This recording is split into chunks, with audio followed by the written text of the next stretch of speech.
So tonight I want to talk a little bit about finishing well. During the past several weeks, the Lord has been dealing with me over and over about to finish the assignment well. And I know for personally, I'm and I know several others are in a certain assignment, and we're coming down to the end of this assignment, and the Lord just keeps saying over and over, now finish it well. Finish it well. I've even written a couple of articles on the subject for a weekly email. And for those that's not on the email, feel free to get on our website and sign up, because every week we have an article and different announcements in there. But anyway, I've been dealing with this, finishing the assignment well. So, in working whatever assignment the Lord gives you, one verse always stands out. And that's 1 Corinthians 4:2.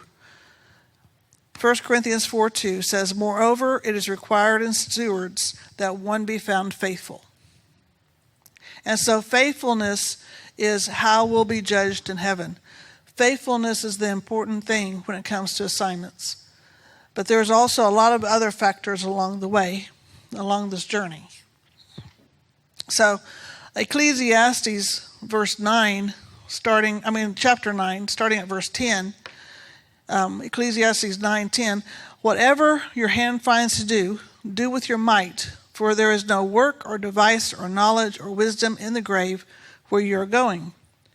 I returned and saw under the sun that the race is not to the swift, nor the battle to the strong, nor bread to the wise, nor riches to men of understanding, nor favor to men of skill, but time and chance happen to them all."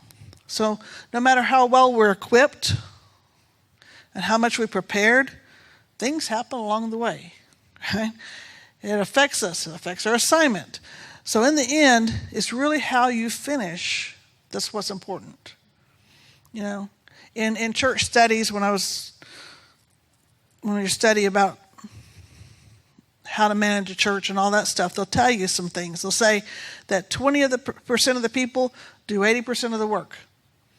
They'll say if a child is not saved by the time they're 12 years old, there's only like a 20% chance that they'll ever be saved in their lifetime. There are statistics that when a church reaches 80% of capacity, it's very rare that it'll continue to grow because people don't want to be crowded. So you see there's this rule of 80-20. Something about this 80-20 thing. But in working our assignment, if we think about the 80-20 thing, the journey accounts for maybe 20%. And the finish is about 80%. Because it's how we finish is how people remember it. Okay? The journey is important. Sometimes it feels like it's stretching forever and ever and ever. Amen. Okay. But it's really how you finish that's going to be remembered, right? So 1 Corinthians chapter 9, verse 24 says, "Do you not know that those who run in a race all run, but one receives the prize? Run in such a way that you may obtain it." So it's how you finish it. You need to run to obtain the prize. So when we start thinking of some of these great revivalists and how they're remembered, I love to read autobiographies and biographies because I learn about as much as what to do as what not to do. And I look at their lives, and they're just regular people, just like we are. They have regular problems. They do regular things just like we are. But they were these great men and women that are used of God. If you remember a few of them, John Alexander Dowie. He was a great healing evangelist in the 1800s. He died in 1907. But John G. Lake, F.F. Bosworth, Charles Parham, several others came out of his ministry. He formed a city called Zion in Illinois. It was the city of healing, but he surrounded himself with a lot of yes men. And eventually he began believing he was Elijah. And he called himself the first apostle. And you see pictures during this time when he's all dressed up in high priest garb with the whole hat and everything. But in the end, he returned to faith and he died in peace. But history remembers him as an imposter. because he got sidetracked. He started looking at the building the city. He started looking at the politics and ruling all this stuff, and he got sidetracked. Evan Roberts, he was an evangelist. We all heard his name. He started the Welsh revival in the coal mines of Wales. And he preached so strongly on repentance. He had great revivals. His ministry was marked by prayers and tears. They said he probably won more people through his tears than through his preaching, because they would hear him in the service just kneeling down and wailing and crying. And he operated really, really strong in the gifts of the Spirit. But he was swayed, and history will tell you this, he was swayed by a Jezebel spirit. And this lady, she's a married woman, but she began to control him. And she pulled him away from the ministry and kept him in seclusion. And started controlling every aspect of him. Now, he never returned from God. But in his last days, he died in loneliness and failure in 1951. And he was writing in his journals all the time. He was writing these dark, depressing poetry, because he wasn't fulfilling his assignment. William Branham. We all heard William Branham was great, another healing evangelist. He's a prophet. He was what we call a Christian mystic, because he worked really closely with the angels. He had really wonderful signs and wonders and stuff. But he was best remembered for his humility and for his humble origins. He was born very, very poor. He was very uneducated, and he did not speak well, was not articulate. And for that reason, God had Gordon Lindsay come alongside of him. Now, Gordon, eventually he's the one that started Christ for the Nations in Dallas. But he was very educated. He was very articulate. And he was very skilled in the administration. Okay, so he had a business mind on him, very skilled in that. Together, those two made a great partnership. Okay, Lindsay brought the word, and Lindsay handled the business deal. Branham, he worked in the signs and wonders and the healing, and he brought the crowds. So it was a great partnership. But jealousy and an untrusting spirit on Branham's part finally caused Lindsay to leave. He said, I'm done. Well, Branham, after that, he tried to be a teacher because Lindsay was a teacher. And he needed that in his ministry. So Branham tried to become that teacher, but he fell into doctrinal error. He started saying things like there was no eternal hell. He started saying that it was all women's fault. Women was not really, how did he say it? Women was not a part of God, but more of a part of man. Everything that happened wrong, a woman did it. He started teaching polygamy, this kind of stuff. It got into really some doctrinal error. And because of that, and because he didn't have any business sense, people started taking advantage of him. So it ended up, his ministry went bankrupt, got into trouble because of it. And in the end, he started saying he was the end-time messenger, and he was the Laodicean prophet. And a cult formed around him. They called themselves the messengers. We know them today as the Branhamites. And they are still a worldwide movement, even though Branham died in 1965. Okay? Every year at Easter, they will have special services, and they'll listen to all his recording services recorded, because back then they had, even some videos. But then they expect him to return, because it's a cult. And they will go out to his grave, and they'll do all this. Anyway, but in 1965, Branham and his wife were hit by a drunk driver. His wife was instantly killed. And Billy Paul, his son, was in a car right by them. And he was immediately there. And Branham asked about Mrs. Branham, and Billy Paul said, well, she's died. She was killed. And so Branham said for him to lay his hand on her. So Billy Paul took Branham's hand and laid it on Mrs. Branham. As soon as he did, she was revived instantly, and she lived. So she was raised from the dead. Branham went to a coma and died. at the same time. But it was because of untrusting and jealousy that he got off of his path. So each one is remembered in history by how they ended their life. Their great miracles happened in their ministry. And I'll tell you another thing. In heaven, they're not remembered by their failures. They're remembered by their faithfulness. Okay? But on earth and in history, they're remembered how they ended their life. Now, now we know like people like Mariah Woodworth-Etter, Smith Wigglesworth, John G. Lake, Catherine Kuhlman, Oral Roberts, Kenneth Hagin Sr. There's a lot of men and women that all ended well. And most of them, if you listen to their testimonies, most of them died peacefully with great testimonies when they died. I mean, like Catherine Kuhlman, she died of cancer. She had, but she was at the City of Faith in Tulsa. And they'll tell about how the whole hospital smelled like roses.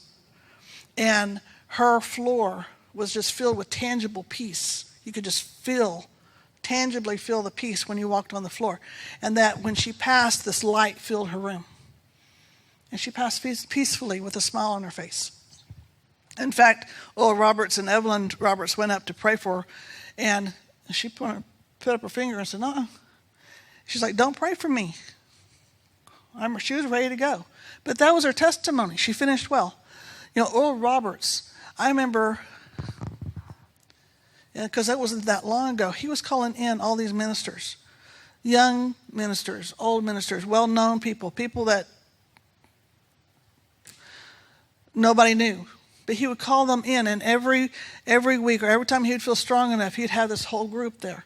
And he would input wisdom into them. He'd let them ask them questions about the ministry, about his life. And he would give them his wisdom, and he'd pray over them. And every one of them, he'd lay his hands on them and pray over them and imparted this wisdom. And then when he died peacefully. He ended well. These are the testimonies that we see. They finished their assignment well. And each of us has that decision. How are we going to finish our assignment? How are we going to finish it? So think of two more. These two are living. Jimmy Swaggart and James Baker. I mean, most of us in this room, not all of us, but most of us remember the scandal. I was in college at the time. But they both fell into error. Now, at the time, Jim Baker, he submitted to discipline. He actually went to prison for a time, but he submitted to discipline. He lost his ministry at the time. He lost his wife. But he submitted to discipline, and he repented. He asked for forgiveness, not only personally to the Lord, but to the church as a whole. And now, if you see, he's restored. And he's again making impact in ministry, even today. Jimmy Swaggart, on the other hand, refused to go under the discipline of the church. He said that he was too well known, and he said that his ministry would suffer if he had to step back from ministry, because he had a huge worldwide ministry. And I remember it vividly because, like I said, I was at college and he was Assemblies of God, and they used it often to teach us students what to do or not to do. But anyway, if you look at him now, he has still, even though what he feared about losing his worldwide ministry, he lost it, and he's lost his influence. What was his assignment? What could he have done, and what did he do? And so here's two men that both at about the same time had about the same error, but they both took different paths. And now one is restored and the other one is still struggling. So the journey is only a part of it. But their journey's not done. They still can choose. So just like that, our journey's not always done. It's not over till it's over, right? But it's how you finish. So I thought this is kind of a rabbit trail, but I thought it was interesting, so I'm going to say it anyway. Okay. In Jewish teaching, there's 4 levels in learning the Torah. Okay? The first is parak. It means plain meaning. Plain meaning is a basic meaning for Torah for everybody. It's like 101, right? And then number 2 is remez, which is a hint of allusion. It's a deeper meaning. It's for a smaller group of people will catch it, but it's just a hint of allusion. And then you got durak, which is so. It means the rabbi said, so profound I have to move away from the subject matter so you can understand it. So it's those parables, it's those metaphors, it's those analogies. It's how Jesus taught. Okay, and then the 4th level is sod, which means secret, and that's what a teacher will impart to his personal student, one-on-one. And it's an abstract, it's creation, it's multi-world, it's that mystic arena. Okay, so those are the 4 levels. But we know that Jesus, he fulfilled prophecy by teaching at the 3rd level, by parables. Okay, Matthew chapter 13, starting at verse 13, says, this is Jesus saying, therefore I speak to them in parables, because seeing they do not see, and hearing they do not hear, nor do they understand. And in them the prophecy of Isaiah is fulfilled, which says, hearing you will hear and shall not understand, and seeing you will see and not perceive. For the heart of this people have grown dull. Their ears are hard of hearing, and their eyes have closed, lest they should see with their see with their eyes and hear with their ears, lest they should understand with their hearts and turn, so I should heal them. Okay, so in a lot of ways, he was talking about parables, because not everybody's going to understand a parable. It's that 3rd level. It's somebody who really wants to search it out. If you go on down in that same chapter in 13, verse 34, it says, all these things Jesus spoke to the multitude in parables, and without a parable he did not speak to them, that it might be fulfilled which is spoken by the prophet, saying, I will open my mouth in parables, I will utter things kept secret from the foundation of the world. So Jesus spoke in parables for a reason, to fulfill prophecy, but also because it's that 3rd level of teaching. It's for the people who really want to dig it out, the people who really want to hear. Because when you're taught something in a parable, you can see a lot of things in a lot of different ways. Okay, so there's many different layers. So when you look at a story, you can see all different kinds of teachings and stuff in that story. So now we'll go back to the subject of finishing well. And if we're going to look at the parable of the 10 virgins, which is in Matthew 25. Okay.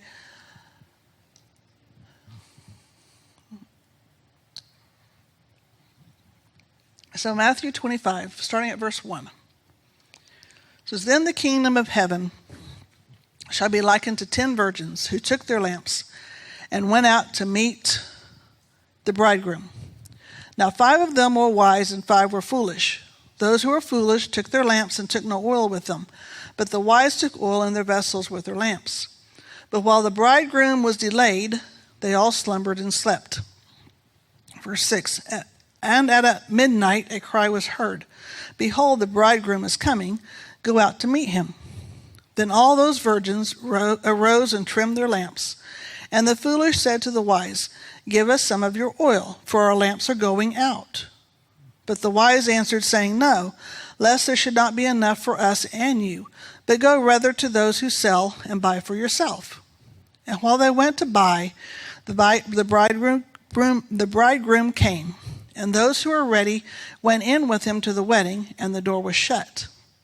Afterward the other virgins came also and said, Lord, Lord, open to us. But he answered and said, assuredly I say to you, I do not know you. Okay, this is a parable that we've heard lots, and you hear a lot of teaching, or we used to hear a lot of teaching on it.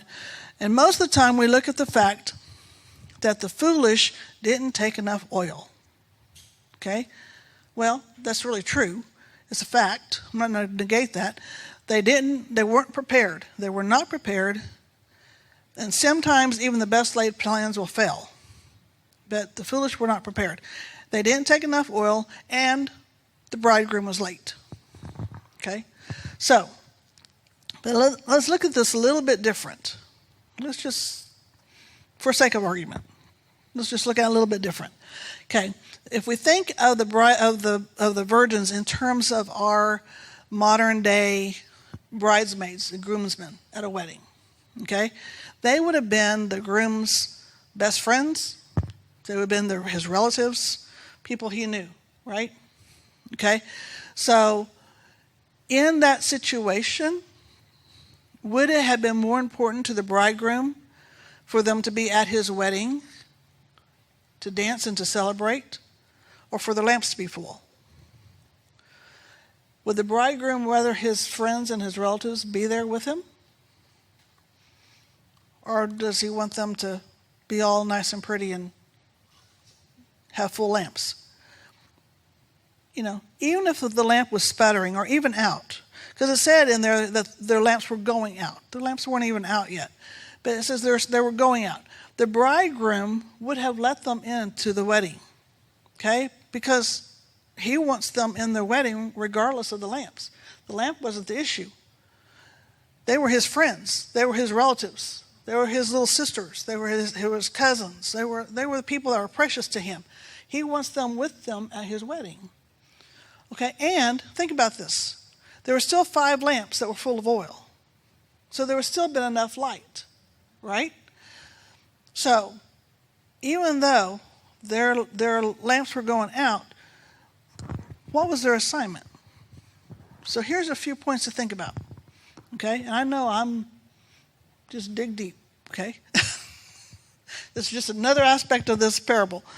But just think about these points. 1, determine and know the goal of the assignment. Okay? What is the goal of the assignment? For the virgins, the goal was to meet the bridegroom. Right? Okay? Because everybody knows when the doors close at a wedding, it's not open again until the wedding's over. So, the goal was to meet the bridegroom. So the assignment wasn't even to be the light of the party. It was to meet the bridegroom and escort him to the wedding to dance and to celebrate. So if we think about that, if we think about John Alexander Dowie, he started as an evangelist, healing evangelist, and he was going great. That was his assignment. That was his assignment on earth. But then he started building towns, and he started getting into politics, and he lost the vision of his assignment. Okay? It wasn't that what he did was not good. It was that it's not his assignment. Okay? So determine and know. So don't just determine it, but know it. Know it with like the back of your hand, the goal of the assignment. Number 2, stay attentive to your assignment. Jesus said they all slumbered and slept. So both the wise and the foolish went to sleep. It made me think about the disciples on the last day in the garden when Jesus was like, can you not pray with me a little bit? And they all went to sleep. Okay? But think about when you go to sleep, then you wake up and you're all groggy. You're not alert. It takes you a little bit to get alert. And then it says in the parable, they still had to trim their lamps, both the wise and the foolish. So even though somebody's calling and saying, hey, the bridegroom's coming, they all had to get awake, wash their face, get their eyes open, and then trim their lamps. But we need to keep everything sharp and ready. We need to be ready immediately. We need to be rehearsing the dance steps. We need to know what we're supposed to do. We need to know that we know what the procedure is, what the process is. Don't get lazy. Don't get comfortable in it. Always be ready to complete the assignment, to complete what needs to be done. So you stay attentive. Number 3, don't get distracted at other people's assignments. Okay? William Branham had a great ministry himself, but when he was trying to be something he wasn't, he lost it all. Don't get distracted at other people's assignment. So what if, just what if, again, think outside the box, What if the assignment of the virgins was according to verse 1, which says, and they took their lamps and went out to meet the bridegroom? Does it say anything in there about oil? Now, we understand that oil is implied and oil is necessary. So, yes, if you're an administrator like Vicki and detail-oriented, we would be taking gallons of oil. Okay? So, yes, oil is implied, is necessary. If they were well prepared, they would have oil. We know that. But it doesn't say that was their assignment. Their assignment was to take the lamps to meet the bridegroom. Okay? Now, what if, just what if, the bridegroom was going to bring extra oil himself? Because think about it. He was the one that was delayed. Okay, they were there on time. It says, and the bridegroom was delayed. Okay? So, if we will focus on our assignment, God has a way of taking care of the whole job, even if he only assigns you a part of that job. You're only responsible for the part he assigns to you. So don't get caught up in others. Don't get distracted by others' assignments. Remember when Jesus was saying, Peter, feed my sheep? In John chapter 21. John 21, verse 17. I'm not going to read all of it, but he said to him the third time. So this is the third time. He said, Simon, son of Jonah, do you love me? And Peter was grieved because he said to him the third time, do you love me? And he said to him, Lord, you know all things. You know that I love you. And Jesus said, feed my sheep. Most assuredly I say to you, when you were younger, you girded yourself and walked where you wished. And when you are old, you will stretch out your hands and another will gird you and carry you where you do not wish. Jesus was prophesying to Peter what his life was going to be like. Okay? Well, Peter, at that point, he turned around and said, what about John? Here was the Messiah telling him what his life was going to be like. And he's like, okay, so that's me, but what about him?